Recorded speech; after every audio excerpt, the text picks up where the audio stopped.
that Attorney Harry Roque filed the case against me in retaliation after I tried to expose his land grabbing activities in Maribeles, Bataan, together with his Philippine offshore gaming operator partners.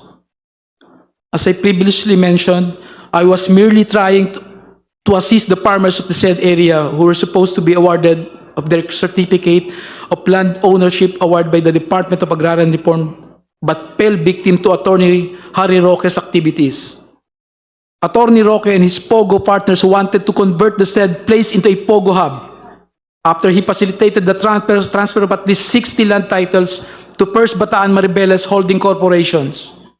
In fact, Danny Corral, President and Chief Executive Officers of First Bataan Maribeles Holding Corporations, is also an incorporator of Lucky South 1999 Outsourcing Incorporated and Lucky South 1999 Corporation, which were involved in POGO operations in Pampanga. Number 80, more importantly, I felt betrayed that despite all my efforts to support Sarah, to the extent of even committing high-risk acts for her and her family, she did not lift a finger to stop Harry Roque, who is her known ally and supporter, from filing the unfounded kidnapping case against me. In witness hereof, I here and to set my hand this April 2026, April 11, 2026 in Taguig City. Appointed, signed, Ramil Madriaga. That will be all your, Madam Chair. Thank you, Mr. Madriaga. Are you okay? Yes, Madam Chair, I'm okay. You think you are in the best position now to give your testimony? Yes? Yes, Madam Chair. You want a house doctor to check on you first before we continue? No, okay You're lang po. okay? I'm okay, Madam Chair. Okay. Thank you. Are you ready for clarificatory questions on your affidavit? Yes, Madam Chair. All right. Thank you. Now we recognize again the Honorable Terry Ridon. Madam Chair. The Honorable Abante, is that a point of order? No. It's just, With the indulgence of Congressman Yes. Ridon, you may Please. proceed. may I just be allowed to also ask after Congressman Riton some questions? As After I Congressman mentioned Ridon. that in my manifestation. Thank Yes. you, Mr. Chair. Let's hear first the clarificatory questions from Congressman Ridon. Bago ho natin napasukin yung mga tanong, balikan lang ho natin supplemental affidavit to just confirm the contents of the affidavit. So you confirm po all of the contents that you had read in this supplemental affidavit. Yes, Your Honor. Yes po, Madam Chair. You also confirm that this is your signature in that affidavit above Ramil L. Madriaga Afayant. Opo, Madam Chair. You also confirm that it was subscribed and sworn to on the 11th of April 2026 in Taguig City. Opo, Madam Chair. We are also reading for the record that the document was notarized by Jose Lorenzo Angeles III, Notary Public of Taguig City, Philippines, roll number 95960. We will proceed, Madam Chair, to the questions. Marami po kayong binanggit sa dalawang affidavits na binanggit po ninyo, yung affidavit and yung pong supplemental affidavit. So, very important ho na mag-focus lang po tayo doon sa talagang may relevancy dito po sa mga grounds for impeachment, impeachable offenses laban po sa atin pong pangalawang Pangulo. No? So, binabanggit po ninyo, Ginoong Madriaga, na meron pong mga pinagawa sa inyong mga bagay. So, kasama po dito yung pagkuha at pag-deliver ng mga items, particularly confidential funds, to 3 very specific locations. Tama po ba ito? Tama po, Madam Chair. Nabanggit niyo po ito, no? So, meron sa Laguna, meron, tama po ba? Opo, tama po, Madam Chair. Meron po sa Nomu Bashu.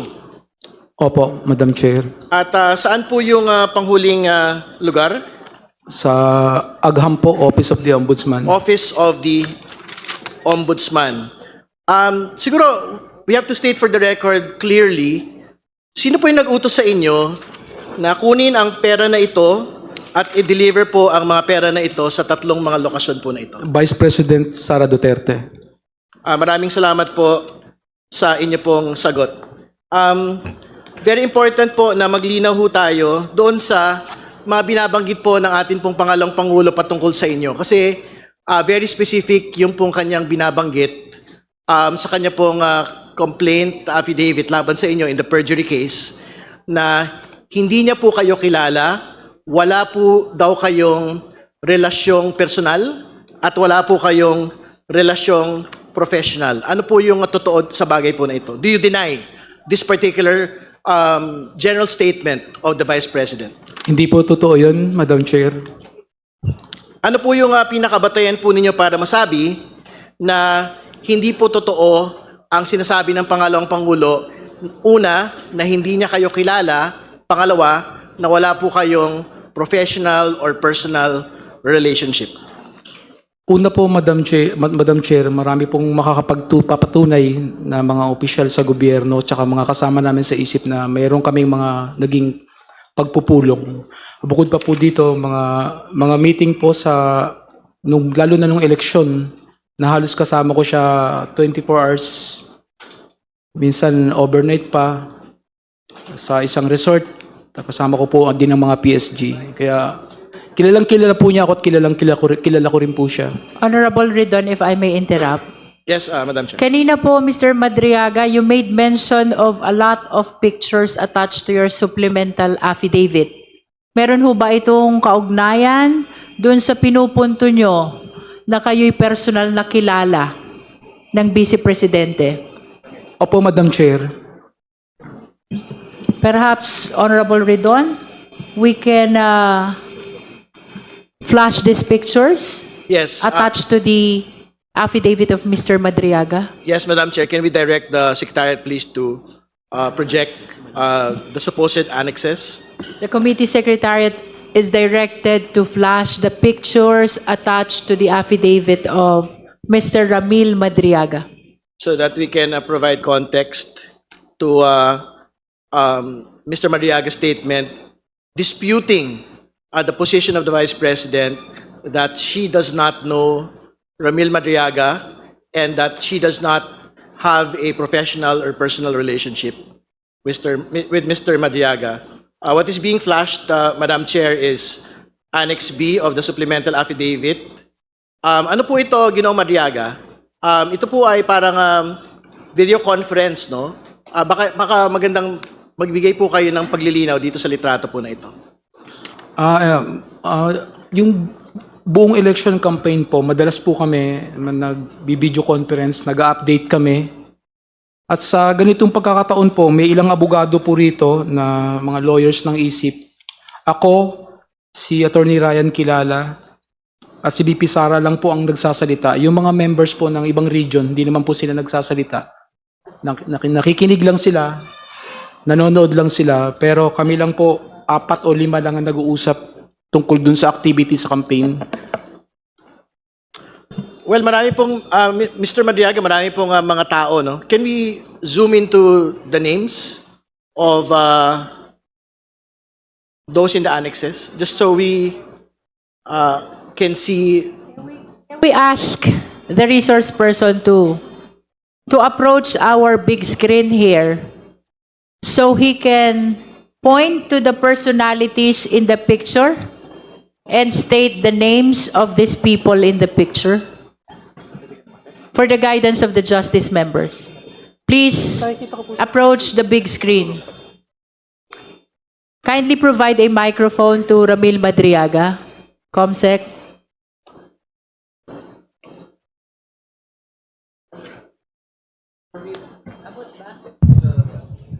Hello.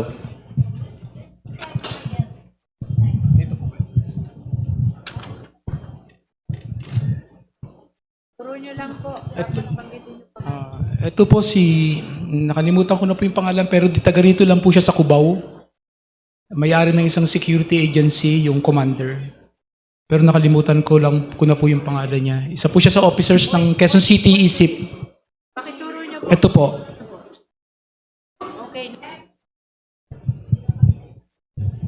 Ito po si BP Sara. Yung next po, Isip Tondo. Si Tubera po sa Isip Pilipinas Basketball. Isip Tondo rin po siya. Yun nandun po sa Isip, mga military po sa Joint Special Operations Group. Si Suarez, Air Force. Tapos si BP Sara, then si Attorney Ryan Kilala ng Office of the Ombudsman. At yung kanya pong may bahay si Rhea Kilala. Ito po. Yan. Please pull it a little down. Ito po si... A little down, a little down. Ito po si Essex Pulintan, presidente po ng ISIP Pilipinas. Buong national president po namin. Ito po si Essex Pulintan. Tapos si... Sino po yan? Essex Pulintan po. Lord Essex Pulintan, presidente po ng ISIP Pilipinas.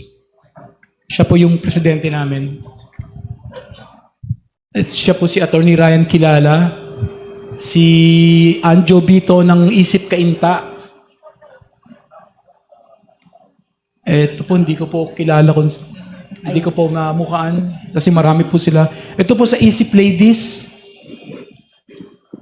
Nasaan po kayo dyan? Yung po naman sa red seat po, nasa loob ng sasakyan. Loob na, Kayo po yung nasa dulo. Opo, yun nasa naka-black po. Pakituro nyo po. Kung nasan kayo dyan, pakituro nyo po. Okay. Pakibaba po ng konti para ma-identify ni Mr. Madriaga yung ibang kasama sa video.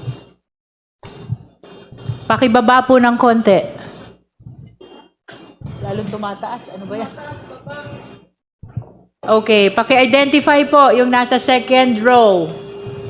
Si BP Sara po, si Rhea Kilala, si Attorney Ryan Kilala, si BP Sara po ulit, yung nasa far left. So isang video conference po ba yan? Opo, yung mga chief po, yung mga regional head po ng ISIP, tsaka yung iba-ibang... Bakit po ang dami ng pictures ni VP if that is just one video conference? Isa lang ho ba yan o maraming video conference yan? Hindi ko po alam kung sa Facebook po yan ng ISIP Pilipinas nila nakuha. Pero yung original po yan, nasa main Facebook ng ISIP Pilipinas movement. Hindi ko po alam kung ba't siguro pinag-combine. Hindi po ko, nakakulong po ako, hindi ko po ma-collect yung mga evidences. Madam Chair. Madam Chair, The Honorable Sendanya. just a very quick clarification. Earlier po, Ginoong Madriaga, may nabanggit po kayo doon sa mga larawan na kayo po ay nagbigay ng painting kay VP Sara. Pwede niyo po bang ituro nasaan dyan yung painting na sinasabi ninyo at kung kailan niyo po ito binigay sa kanya? Salamat po. Because there is no painting in the picture. Honorable Sendanya, is Meron po. there? Meron. Okay. Can we flash again the picture? Where's the painting? Okay. What is the relation of that painting into your supplemental affidavit, Mr. Madriaga? Nagregalo po ako sa kanya ng isang painting niya na ginawa po ng isang scholar ko sa Laguna. May mga scholars po ako sa Laguna. May isa po talagang talented fine arts. Pinagawa ko po ng painting na yan. Tapos kinuha po ng Presidential Security Group sa bahay sa Laguna. Ito po yun. Dalawa po yan. Yung isa po nasa bahay ko sa Laguna, isa po. May I just place on record that the resource person is pointing on the painting behind the VP, the Vice President, as the one he gave as gift to the same. Madam Chair, just a follow-up question. Ginoong Madriaga, meron po bang okasyon o ano po ang dahilan ng pagbibigay natin noong painting na ito sa Vice Presidente? With all due respect, Honorable Sendanya, the question is already outside what appears in the picture I have to prevent that kind of question because that will be probing already. Just like what Kong Rufus Rodriguez said, I always submit to the wisdom of the chair. Thank you. Okay, so maybe we can flash the next pictures. Hindi nyo ba mapahaba yan? Tawag naman kayong technician.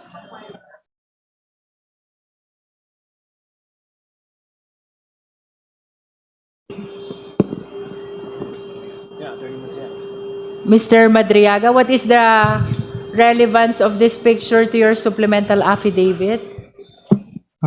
Yan po si OBP spokesman Reynold Monsayak na isa pong kasama namin sa EC Pilipinas.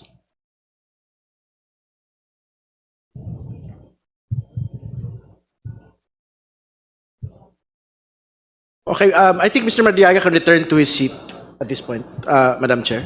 So we can proceed with the questions. Hindi ako nga.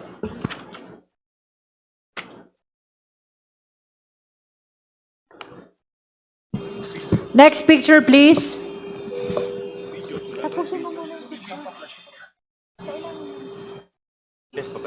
All right. Sige po. Just to finish all of the... Kasi malabo po yung kopya ng mga miyembro, no?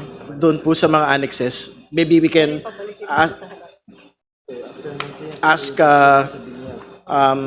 Mr. Mariaga on the annexes of the pictures, no? So, pasukin na po natin itong Annex C. Sino po ito, Ginoong Mariaga? Yung nasa bandang kanan po, si Attorney Ryan Kilala ng Office of the Ombudsman.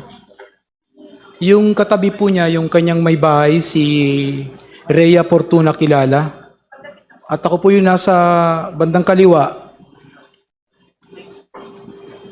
Congredon, maybe we can request again Madriaga to come close to the big screen so he can point to the individuals shown in the picture. Please provide a microphone.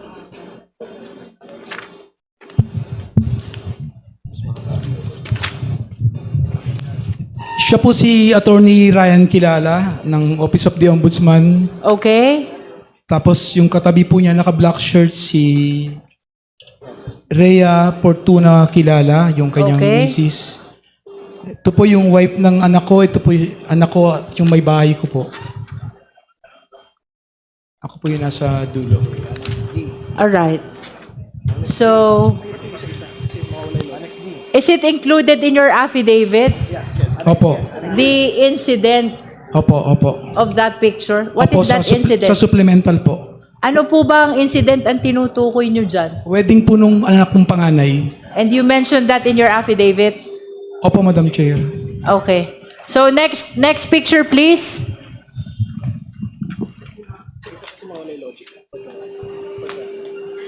Ay, sayang. Sige po, pakipaliwanag po ito. Kasi for the record, Madam Chair, I think yung isa sa mga main pagkakasangkot, no, ni Mr.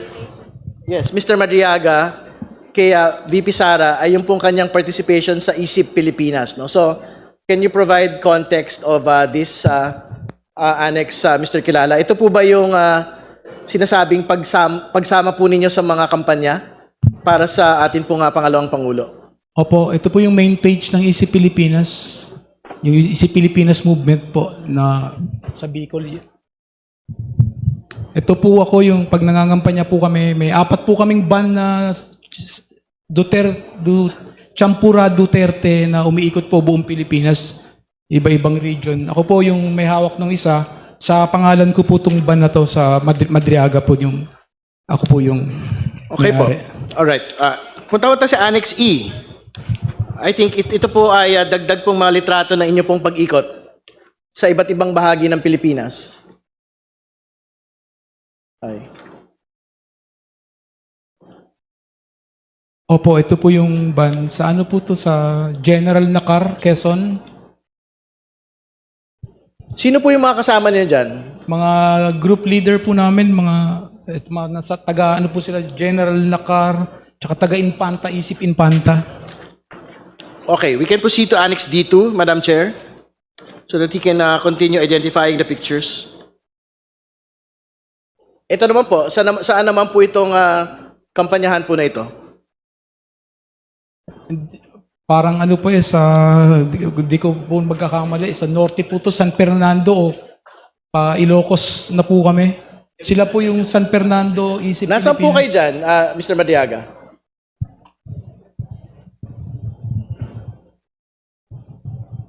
Ako po yata yung nagpicture sa kanila pero may ibang kuha po ako na sa Facebook ko na. Okay, pumunta ho tayo sa Annex D4. Next page.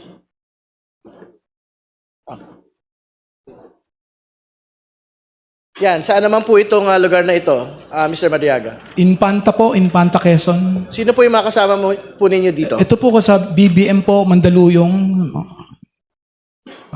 Kay mga close friend po ni Presidente Bongbong. Sino po dyan? Sila pong dalawa, kay kapitbahay po ni Secretary Abalos. Nakasama rin po naming umiikot. Meron po kayong pangalan nila? Kahit yung Nakalimutan pangalan. sa Facebook ko po kasi tinag ko sila. Hindi ko po We can proceed to Annex D5. Sa Pampanga po, sa Lubao, siya po yung presidente ng Lubao Isip. Sa Lubao, Pampanga po. Sa Meron ano po kayong to? Sa- pangalan?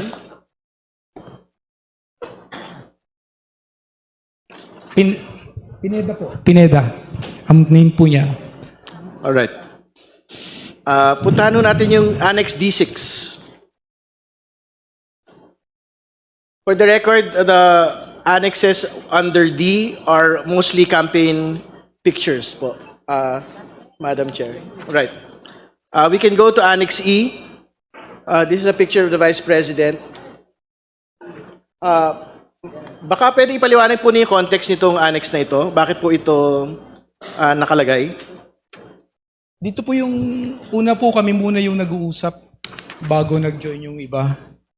Kasi gusto ko pong malaman kaya po pinag-join ko yung ibang members ng ISIP nationwide para makita po nila na nag-uusap po kami ni BP Sara para po ma-motivate sila na si BP Sara po ang Mayor Sara po ang nagpipreside sa amin. Okay. We can go to Annex G. Yan po. Baka pwede ipaliwanag po natin yung konteksto ng litrato po na ito. Kailan po ito nangyari? Makikipag-meeting po kami, hindi po ito kampanya.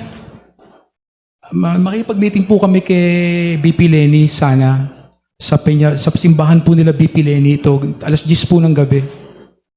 Bale kami lang po isip, yung security ko po yung nasa likod sa isip. Tsaka po yung mga PSG lang po ang kasama namin, hinihintay po namin si BP Lenny. Pero hindi po nagpakita. Hindi. Pero sino po yung katabi niyo dyan? Si BP Sara po, tapos yung mga security ko po. Hindi. Pero ano po yung event na meron? Ibig sabihin, nagkita po si VP Lenny tsaka si VP Sara? Ayun po yung usapan kasi hindi na po kampanya to eh. Umuwi na po kami, then we were told to proceed at discharge para i-meet si BP Lenny. Pero hindi po siya nagpakita, kaya nagkwentuhan na, alas 10 po ito ng gabi, wala na pong ibang tao doon. So ano po yung petsa po nito pagkatapos po ng halalan? Before pa po, Madam Chair, before pa po, Your Honor. Paki-identify po kung sino yung lalaki nakatabi ni BP Sara. Sino po yung katabi ni VP Sara po rito? Ako po to, dalawa lang po kaming may t-shirt na ganito na binigay ni BP Sara at signed ng... Alright. We can go to the next slide. Annex G1. Ito naman po, Ginoong Madiaga, ano naman po yung konteksto ng litrato na ito? Ay, ito po yung hinanap, hindi ko po, pero pagkaka-recall ko po, ito po yung pagdating ni BP Sara sa Matnog, na nandun po ako sa loob ng sasakyan ko sa Land Cruiser, tapos hinahanap niya po ako dahil wala po ako eh. Tinitignan niya po. Ang iniwan ko po doon yung presidente, si Pulintan, pero hinahanap niya ako.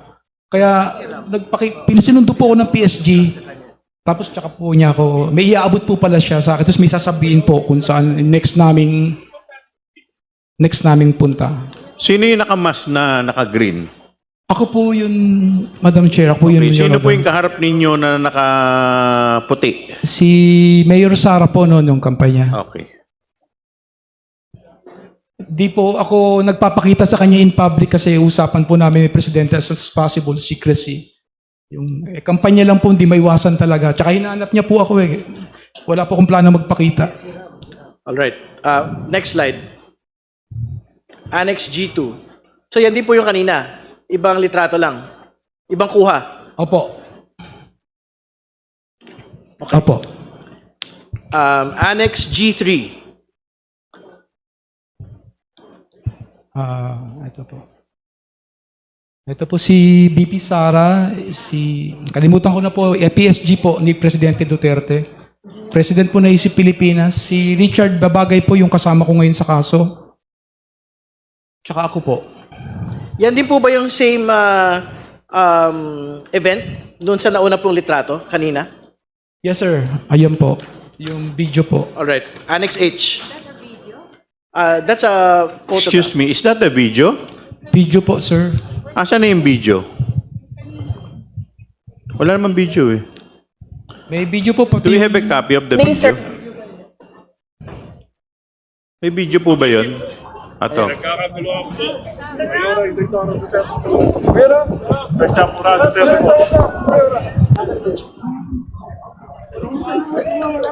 Sino po yung nakaputi na may hawak ng bandera kanina? Si Mayor Sara po.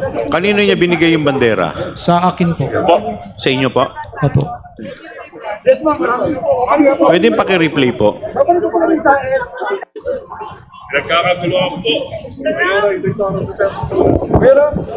Sino sumigaw ng Sir Ram?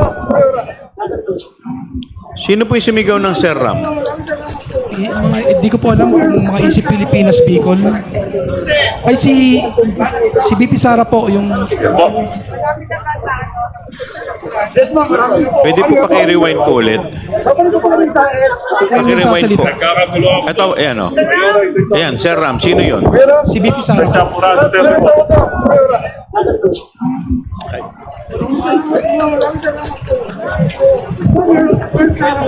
Sino po yung Sir Ram na tinatawag niya?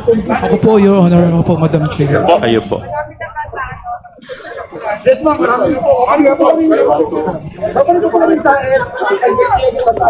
For the last time, can we replay it?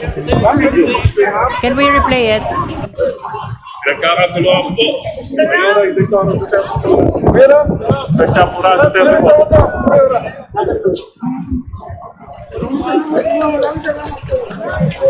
I wish to place on record that there is a voice which says, Sir Ram, while the video shows the Vice President handing the flag to Ramil Madriaga. And during the presentation of this video, resource person Ramil Madriaga identified the voice to be that of the Vice President while she's handing it to him, he being Sir Ram. That is for the record. Madam Chair? Madam Chair? Honorable Tino. May I ask some clarificatory Yes, questions? please. Yung tungkol po dun sa Sir Ram, kay